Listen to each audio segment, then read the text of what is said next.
पहले के क्रिकेट में होता ये था कि एक तो कैमरे नहीं होते थे बहुत ज़्यादा, और दूसरा ये कि रेफरीज भी जो है ना वो इतना एक्टिव नहीं होते थे। कभी आप कूनी मार देते थे, कभी आप बल्ला लगा दिया, कभी आपने हाथों से बॉडी टच हो गया। तो आई थिंक आजकल के चेंज, और हमें ये समझना पड़ेगा कि जब हम खेलते थे वो टाइम गुजर गया, आज का टाइम नया है। हम सबको ये रियलाइज़ करना पड़ेगा, चाहे हम यहाँ बैठे हुए, चाहे हमारे साथी लोग जो है वो टीवी है बैठे हुए, हमारा टाइम जो है वो गुजर गया, नए वालों का टाइम चल रहा है। तो हमें उनके हिसाब से देखना, हर किसी की एग्रेशन कप्तानी करने का तरीका बहुत अलग होता है। मेरा बहुत अलग है, सलमान अली आगा का बहुत अलग है, मिर्ज़ा भाई का बहुत अलग था, सबका बहुत डिफरेंट होता है। तो आई थिंक हमें बंदे के हिसाब से बंदे को जज करना चाहिए, और एग्रेशन देखें बिल्कुल दिखाना चाहिए। मैं तो इस हक में बिल्कुल भी नहीं हूँ कि बॉलर आके बॉल करे, छक्का खाए और हंसता हुआ चला जाए, बिल्कुल भी ऐसा नहीं होना चाहिए। आपका जो ग्राउंड के अंदर कोई आपका दोस्त यार नहीं है।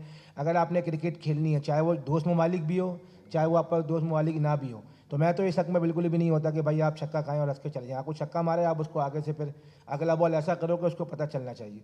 तो आई थिंक सबकी अपनी अपनी, और एग्रेशन जहाँ तक रही भाई शानशाह अफरीदी की, तो मुझे ऐसा लगता है कि उसको गुस्सा आता है, और काफ़ी गुस्सा आता है। जब गुस्सा आता है समटाइम अच्छी बॉलिंग भी करता है, बाउंसर नहीं मारता। तो आई थिंक ये कि हर किसी की अपनी अपनी नेचर होती है, वो उसके हिसाब से क्रिकेट खेलता है।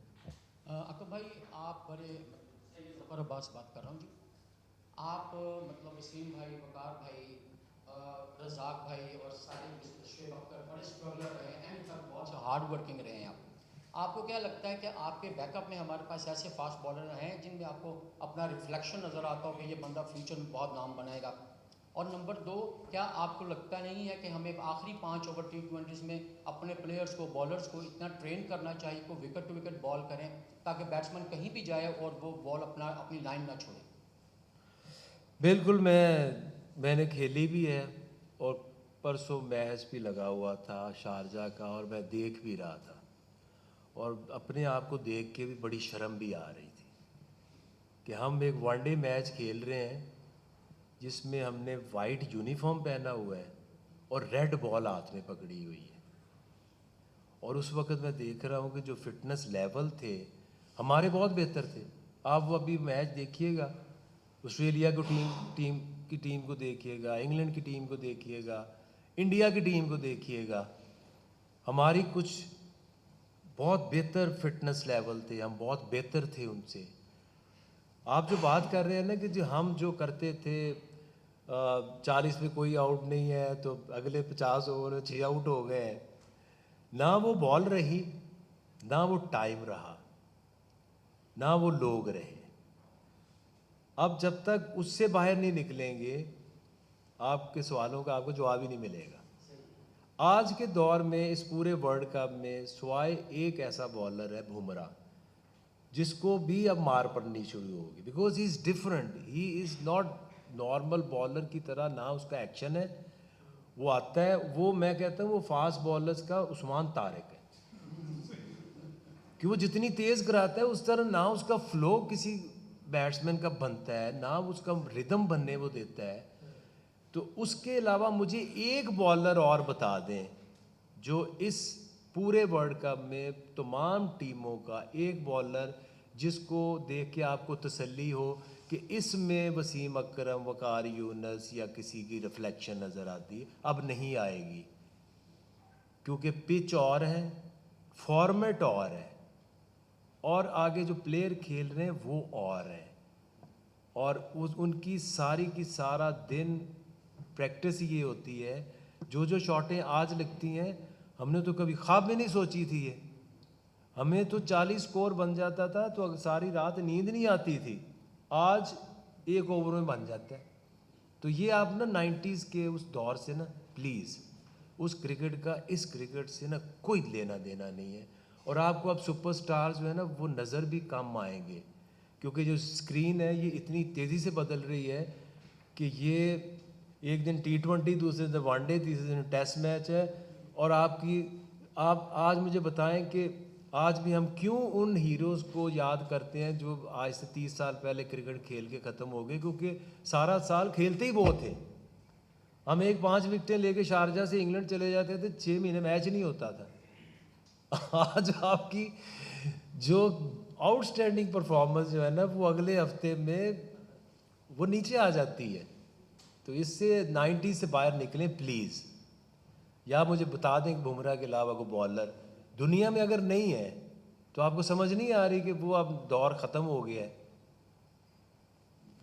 आकिब भाई जितनी भी बातें हुई हैं, जो पीछे चीज़ें चल रही हैं, दो तीन चीज़ें देखने में आ रही हैं। एक तो हमारी जो डोमेस्टिक क्रिकेट है और इंटरनेशनल क्रिकेट है आप लोगों की, उसमें एक बहुत बड़ा गैप हमें दिखाई दे रहा है कि जब प्लेयर्स, हम अगर अपने डोमेस्टिक का जो सिस्टम देखते हैं, वहाँ पे क्राइटेरिया बना हुआ है सिलेक्शन परफॉर्मेंस बेस्ड क्राइटेरिया।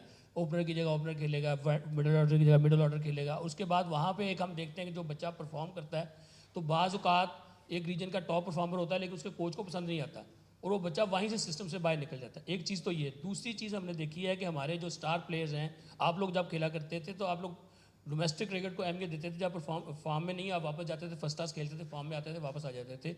लेकिन अब हम देखते हैं कि हमारे जितने प्लेयर्स हैं वो आपकी जो डोमेस्टिक क्रिकेट है, स्पेशली फर्स्ट क्लास क्रिकेट, उसको वो इम्पोर्टेंस नहीं दे रहे। तो कितना अहम है ये प्लेयर्स के डेवलपमेंट ना होने में। और हमारे पास इस वक्त अगर हम टेस्ट क्रिकेट में भी देखें तो बड़ी बॉलिंग करने वाले, बड़ी लंबी इनिंग्स खेलने वाले बैट्समैन और बॉलर्स कम हैं। तो क्या वजह है? अब समझते हैं कि ये भी एक बड़ी वजह है हमारे पास उस क्वालिटी के प्लेयर्स कंसिस्टेंसी ना आने की। देखिए, एक चीज़ है कि हमारे यहाँ जो इंग्लैंड बचा है और ऑस्ट्रेलिया बचा है, ये दो असल में बचे हैं जहाँ आप आज भी जो टेस्ट क्रिकेट है ना, वो असल में वैसी है जैसे वो एशेज़ की वजह से जैसे कि हमेशा से थी। हमारे इंडिया ले लें, पाकिस्तान ले लें, श्रीलंका ले लें, बांग्लादेश ले लें, जिम्बाब्वे, वेस्ट इंडीज़। अब ये टेस्ट क्रिकेट सिर्फ इसलिए टेस्ट क्रिकेट खेलनी पड़ती है क्योंकि वो एक फॉर्मेट है जिसकी वजह से क्रिकेट पहचानी गई। और इसी तरह आपकी जो फर्स्ट क्लास क्रिकेट है, जब प्लेयर यहाँ अवेलेबल होता है तो सारे खेलते हैं यार। अगर आप इसका डाटा भी उस्मान इनसे शेयर भी कर देंगे यार, वो जो पीछे हमने बनाया था, हम हमेशा ये खप डालते हैं जी पाकिस्तानी प्लेयर जो है वो डोमेस्टिक नहीं खेलते। Australia, India, England, south Africa, New Zealand, ये पाकिस्तानी जो प्लेयर्स की पार्टिसिपेशन इन जो डोमेस्टिक है ना, ये अगर 8 टीमें हैं ना तो कोई 5वें नंबर पे आती है खेलने के रेशो की वजह से। तो ये ऐसा नहीं है कि ये नहीं खेलते, सारी दुनिया डोमेस्टिक खेल खेल पागल हो जाती है। आजकल की जो क्रिकेट है वो हमारे जैसी तो है नहीं।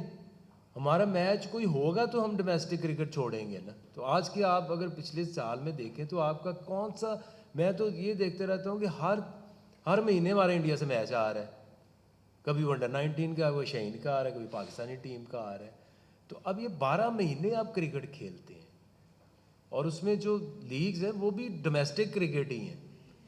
तो मैं नहीं समझता कि नंबर वाइज प्लेयर कोई, अभी भी देखिए कितना प्रेशर है आया है बाबर के ऊपर कि तुम क्यों नहीं, बाबर जो है वो T20 खेल रहा। तो मेरा नहीं ख्याल कि किसी ने कभी जानबूझ के कुछ छोड़ता है। जो छोड़ता भी तो आप लोग थोड़ी उसे छोड़ते हैं कि जी ये डोमेस्टिक नहीं खेल रहा, घर में बैठा हुआ है और छुट्टियों पे चला गया। अस्सलाम वालेकुम। आकिब भाई, सैयद मौज़म फ्रॉम पीटीवी लाहौर। मेरा तीनों सेलेक्टर्स से एक सवाल है कि आपने कहा कि हमारे पास एक पूल बना होता है 20-25 खिलाड़ियों का, जिससे हम मुख्तलिफ अदवार में मुख्तलिफ सेक्टर्स जो है वो उस खिलाड़ियों का इंतखाब करते आए हैं। अगर मैं सिर्फ आखिरी 4 ICC टूर्नामेंट्स की बात करता हूँ तो यही 20-25 खिलाड़ियों का पूल है जिससे आपने मुख्तलिफ दौर में कभी एक ड्रॉप हो गया, 2 ड्रॉप हो गए तो अगला टूर्नामेंट वापस आ जाता है। तो हम 2023 की बात करें तो हमने सिर्फ न्यूजीलैंड, बांग्लादेश, श्रीलंका और नीदरलैंड को हराया।